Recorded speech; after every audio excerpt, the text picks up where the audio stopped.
میرے ذاکر بھائیوں عزیزوں، میں نے کوئی 25-30 سال پہلے قوم کی سرزمین پر یہی جملہ کہا تھا، ممبر پہ نہیں کہا تھا، لیکچر میں اور دروس میں جو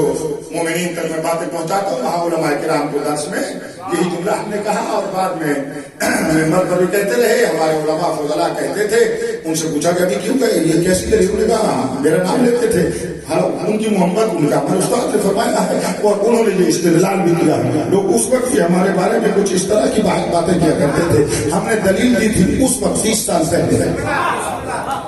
اگر تھکو نہیں تو حجہ کرنا۔ میں نے کہا تھا ممبر کس کے لیے ہے؟ ولایت بیان کرنے کے لیے، پوری زندگی میں نبی کے حکم سے ایک ممبر بنا،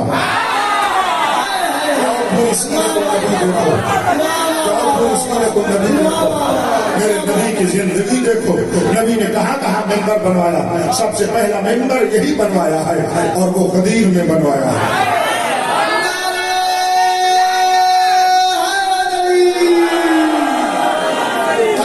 حکم سے بنوایا ہے، مجھے دیکھنا اللہ کے حکم سے بنایا ہے، خود اس پر جلوہ فغان ہوئے، ساتھ علی کو اٹھایا ہے۔ تو میں آپ سے پوچھتا ہوں، ہر بندے کا ضمیر بولے گا کہ یہ نبی نے ممبر پر آ کر کیا بتایا؟ شاباش، یعنی ممبر کے بنانے کی غرض بھی ولایت علی بتانا، اوپر تشریف فرما ہو کر بھی ولایت علی کو بتانا۔ تو میں کہا کرتا ہوں نا، ممبر کا حق قیامت تک تب ادا ہوتا ہے جب اس پر علی کی ولایت پڑی جائے۔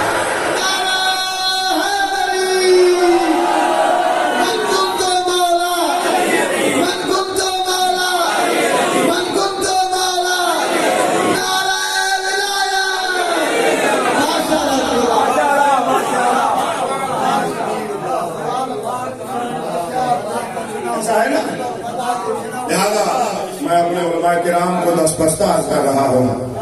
ممبر پر آنے والے ہر ایک کی پاؤں کی خاک بن کے عرض کر رہا ہوں، اگر ممبر پر آئے ہو نا،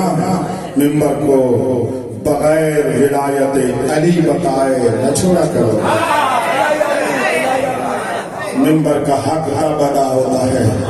جب میرے مولا کی ولایت بیان کی جائے،